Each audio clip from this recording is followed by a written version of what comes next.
The arrangement of the Quran is one of many reasons why Muslims believe that it could only have come from God.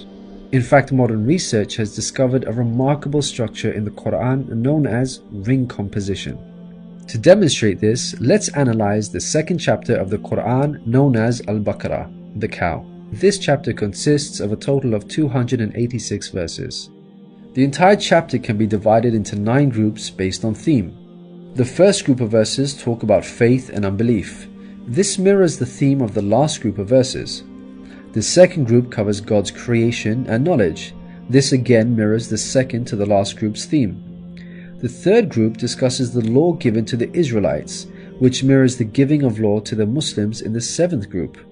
The fourth group relates to the test of Abraham, a mirror of the test of Muslims in the 6th group. The middle group, the 5th group, is the central theme of the entire chapter, the change in direction of the Muslim prayer. We have made you believers a middle nation, so that you may bear witness to the truth before others. We only made the direction the one you used to face in order to distinguish those who follow the messenger from those who turn on their heels. This turning point was the change in direction of the daily prayers from Jerusalem to Mecca, which represented a big test for the believers. We find the mention of this important turning point in exactly the middle of the chapter, the 143rd verse. Moreover, this verse even contains the word middle. Together, these 9 groups form a giant ring composition. As you can see, ring composition is structured as a sort of circle, with the central meaning placed at the center. You can think of it in terms of a mirror, so ring composition is the equivalent of putting a mirror in the middle. What is mentioned in the first half will be reflected in the second half. Things can be taken a step further. If we examine these 9 groups, we find that they each contain sub-ring compositions. So what we have is rings within rings. For example, here is the 8th group with the theme of God's creation and knowledge. We can see that the beginning and the end both have the themes of giving and charity, and the central theme of God's power and knowledge is placed in the middle. Things can be taken further still. This sub-ring contains yet another ring within itself. This is the 255th verse known as Ayat al-Kursi, the verse of the throne. Just like the chapter which contains it, the verse of the throne can be divided into 9 groups based on theme. The first and 9th parts each mention God's personal names. The 2nd and 8th parts both state that God never tires. The 3rd and 7th parts describe that God owns everything in the heavens and the earth. The 4th and 6th parts make it clear that God has total control over us and we are dependent on Him. Notice that the middle of this verse mentions before and after, which could be yet another allusion to the mirroring of ring composition. It's worth highlighting that not only does the verse of the throne contain its own ring composition, but it is also positioned as a sub-ring within 2 larger rings, a concentric ring composition. We can see that this chapter of the Quran is marvelously designed, being precisely and tightly arranged according to the principles of ring composition. This precision in arrangement is in fact astonishing when we consider the timing of the revelation of these verses. To appreciate this, let's consider the analogy of building construction. Imagine you had the task of building a house.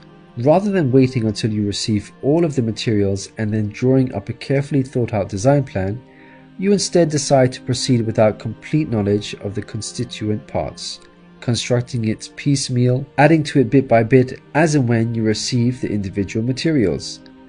What are the chances that this approach will result in a well-constructed house? Unlike an organized approach where each part is placed in its best possible position according to a design plan, instead you have a situation where it seems each part is placed arbitrarily, depending on the order in which the parts were received. In such circumstances, you would most likely end up with a very poorly designed house, liable to collapse at any time. It is highly unlikely, perhaps even impossible, that this disorganized approach would end up with the same stunningly designed house as an organized approach. Yet this is exactly what we find with the Quran's structure.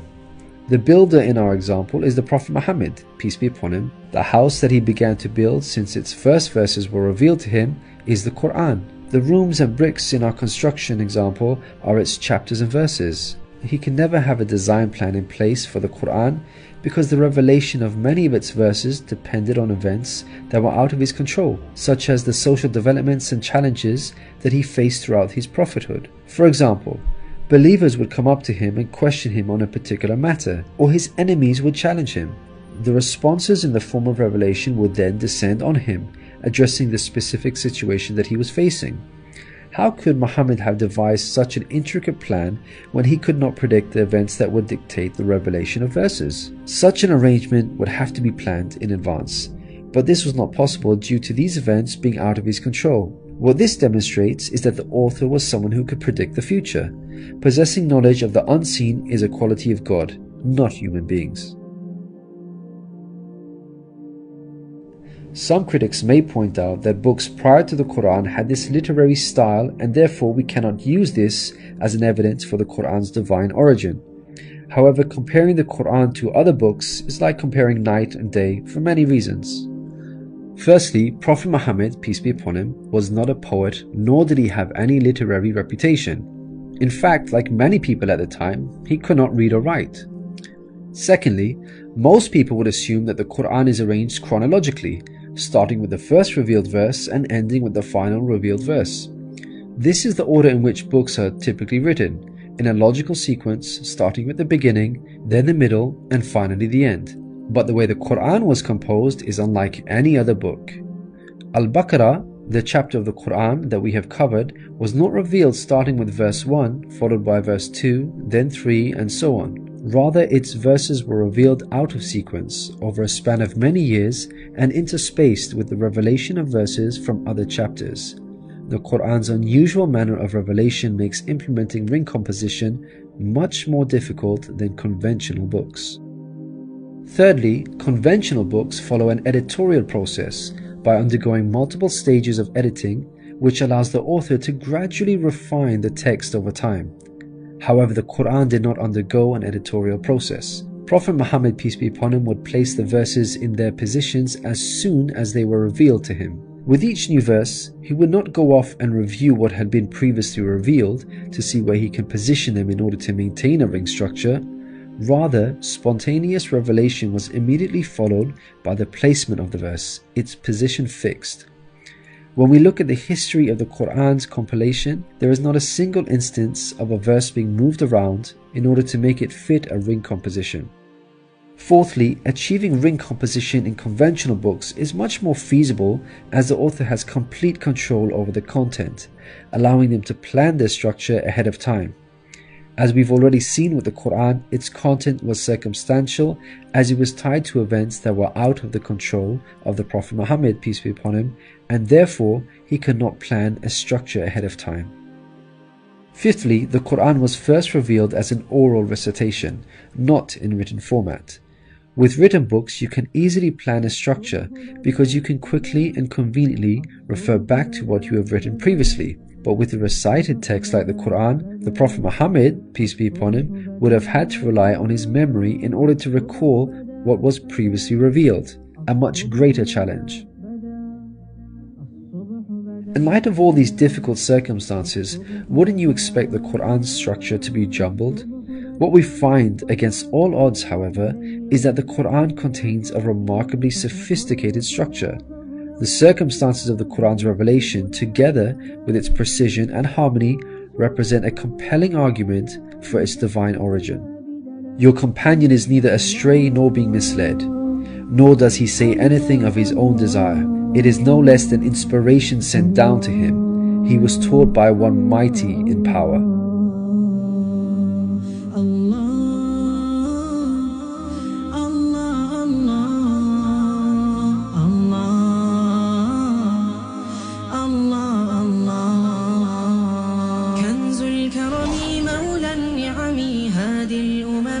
بشريعته كنز الكرم مولى النعم هذه الأمم بشريعته الله